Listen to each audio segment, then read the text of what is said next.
Dilations. So dilation is a transformation, meaning it changes a shape or a figure. And it changes the size, but it doesn't change the shape. All right. The shape remains the same. So if it remains the same shape, they're always going to be similar to each other. Okay, so if this is my original shape, I would dilate it, making it larger. Okay, these are still similar because they're the same shape. All right, the center of dilation is a point, and let's see if I can find this point.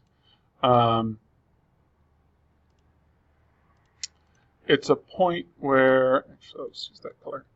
Oh no. Okay. There we go. That's what I want.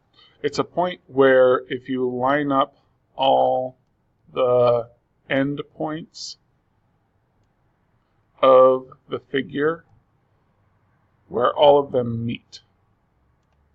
Okay, and it looks like it should be just about somewhere in there.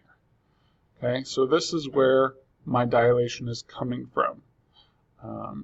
And it makes the most sense when we're looking at a dilation on a coordinate plane.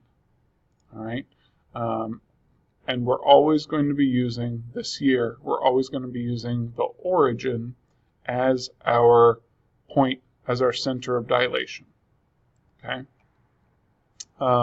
that makes a big difference because if I had my center of dilation here, and I expanded everything, it would actually be outside of the original. Okay, the center of dilation changes the place or the location that your dilated figure ends up. All right, and scale factor is really important, and that describes the degree or the amount that the figure is enlarged or shrunk. Okay, and it's just a simple multiplication, right? So if this side is 1 and my scale factor is 2, basically this side is going to be my scale factor times the length of my original, or 2. Okay, and we'll look at another example down here. So concept 1 is identifying dilations.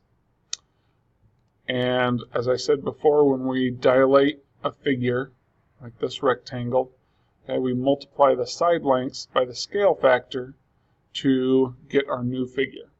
All right, and if we're not doing it on a coordinate plane, we don't really have a center of dilation. Location doesn't matter. So what we're doing is we are multiplying the lengths of the sides in order to find out our larger or our smaller dilated figure. Okay. If you haven't seen it before, this little guy right here, this little kind of apostrophe, that's called prime. And when we're dilating, we use that to indicate that this is our new figure. Okay, this is our original, and this is our new one. Okay. So when we're trying to figure out if a figure is a dilation of another figure, then what we're going to do is we're going to make a ratio of their corresponding sides. Okay, because every time I dilate a figure, I multiply it by a scale factor. I multiply all sides by a scale factor. If all of the sides have the same ratio, then you're going to have a dilation of the original. Okay, so to do that, you take the new figure, the side length, and you put it over the original. Okay, and then it should equal every other side. So now I've got my short side, my new figure, over my original. All right, and I can, from here, it's basically a proportion. I can cross multiply, or I can simplify. It's basically 8 times 1 is equal to 2 times 4. 8 times 1 is 8, 2 times 4 is 8. So yes, this is a dilation, and if I simplify my ratio, it'll actually tell me what the scale factor is. So this one's pretty easy. Right here I have a 2 over 1, which means the scale factor for this is 2, because I took this side that was 1, multiplied it by 2, and got 2. All right? Okay. And we just did this to find the scale factor. Keep in mind one really quick way to make sure or to check if two figures are not similar, they're not a dilation.